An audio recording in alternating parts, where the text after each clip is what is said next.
You know the moment, the one where the doctor pauses, takes a breath, and you just know. The words that follow will change something, maybe everything. The lump they found, the test that came back, the scan that needs a closer look. In that moment, fear takes the driver's seat. And if you're anything like me, it doesn't travel alone. Anxiety, doubt, anger, and even guilt pile in like uninvited passengers. I've been there. I've sat in the sterile room with my heart pounding, waiting for results. I've heard the words that made my world tilt. 3 strokes, abnormal mammogram, biopsy, a car accident that left me temporarily paralyzed. And every single time, I faced fear head on. And you know what? I will never let it stop me. And that's okay, because fear doesn't get to have the final say. Today, we're talking about what happens after the news, after the diagnosis, after the fear shows up. How do we keep going? How do we take the next step when everything feels uncertain? Welcome to And That's Okay, the podcast where we explore the ups and downs of life and remind ourselves that whatever we're feeling, it's for a reason, and that's okay.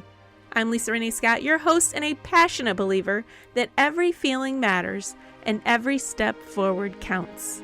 Each week, we dive into real-life challenges, share relatable experiences, and offer actionable steps to help you navigate through it all. Before we jump in, I want to remind you that I'm not a licensed doctor or therapist. I'm here to share experiences and insights that have worked for me and others like me. Fear is first, but right behind it, the feeling of overwhelm. The what-ifs start multiplying faster than you can keep up with. What if it's bad? What if the treatment doesn't work? What if I'm not strong enough? Then there's anger. Why me? Why now? Why this? Sadness is quickly behind that. Mourning what you thought life would look like. The plans that feel on hold. The uncertainty of what's next. And then, sometimes guilt. Feeling like a burden. Worrying about your family, your job, the things you cannot control. But here's the truth. Every single one of those feelings is valid, and that's okay. I know this firsthand. My strokes weren't large enough to cause permanent damage, but they still shook me. I had to rebuild my strength, my confidence, and that car accident that temporarily paralyzed me from the neck down, it took so much from me. My ability to walk for a time, my short-term memory, even my ability to do simple math. And yet, if you were to meet me today, you wouldn't know. You wouldn't see the lingering effects, but I still live with them every day. And that's why I'm telling you, however this moment is affecting you, it's real, and you're not alone. I have 5 action steps that help me and others along their journey. 1 is to write it out. Don't let fear stay stuck in your head. Grab a notebook or open notes in an app and just spill it out. No overthinking, no filtering. Don't worry about grammar or punctuation or spelling. Let the thoughts flow onto the page. When fear stays trapped in your mind, it grows. But when you write it down, it gives the emotions structure, making them easier to process and face. I remember when I did this, there was just tears pillowing on the pages. So what I want you to do is write down 3 fears or concerns weighing on you right now. Then write just 1 small action you could take for each one, no matter how tiny. 2, breathe with intention to reset your nervous system. When fear takes over, it signals your body to stay in fight or flight mode. Your heart races. Your breathing becomes shallow and tension builds in your shoulders and all over. The antidote is intentional breathing. I like to do the 4x4x4 method. So what you do is you inhale through your nose for 4 seconds, hold it for 4 seconds, and exhale slowly through your mouth for 4. 1, 2, 3, 4. And repeat this for 1 minute. Try this right before your next appointment. You can do this before a meeting or anything, but specifically today we're talking about health situations and fear. So before your next appointment, take 60 seconds to do this breathing exercise before you go in. Let it remind you that in this moment, you are safe. 3, find the one thing that you can control. Fear thrives on uncertainty, but grounding yourself in what's within your power can shift your mindset.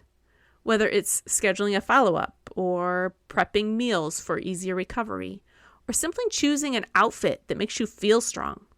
Small wins add up. Make a control list. Write down things that feel overwhelming, then separate them into 2 columns.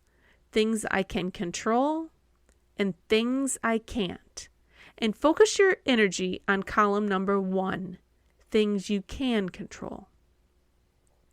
Action step 4 is to move your body, to shake off that heaviness. You don't have to run a marathon, but movement can help release fear's grip. A slow walk, stretching, or even standing outside in fresh air can shift your perspective and boost your resilience. Take just 5 minutes, set a timer, and do gentle stretches or walk around your space. If movement isn't an option, try progressive muscle relaxation, tensing and releasing different muscle groups.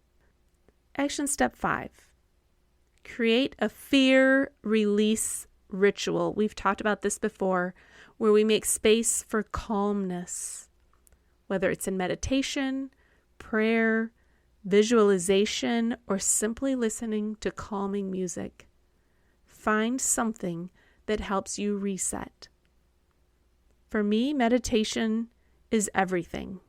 Even just 5 minutes of silence can transform your mindset. So close your eyes and imagine placing your fears in a balloon. Picture them floating away, getting smaller and smaller. Let them go, even just for a moment. If you're feeling terrified, overwhelmed, or even just numb, you're not broken. You're human. This is big, and it's okay not to have it all figured out. There's no right way to process what you're going through, no manual for how you feel. So whatever you're feeling, it's real, and it's valid, and it's okay. I want to recap those action steps for you real quick. 1, write it out. Let the fear out of your head and onto the paper. 2, breathe intentionally, 4x4x4. Your breath is your anchor. 3, find what you can control. Small steps forward. Move your body. Even tiny movements help. And create a fear release practice, like meditation, prayer, or something that helps you just let go. You're more than this moment, more than this diagnosis, more than the fear. You have already survived every single hard day up until now, and you're still here. Keep going, and however you're feeling right now, that's okay. Thanks for tuning in to this episode of And That's Okay. I hope you found our discussion insightful and that you're leaving with some practical steps to apply in your own life. Remember, no matter what you're feeling or going through, you have feelings, and that's okay. If you enjoyed today's episode, please subscribe, leave a review, and share it with someone who might benefit from today's topic. Until next week, take care and keep moving forward, one feeling, one step at a time.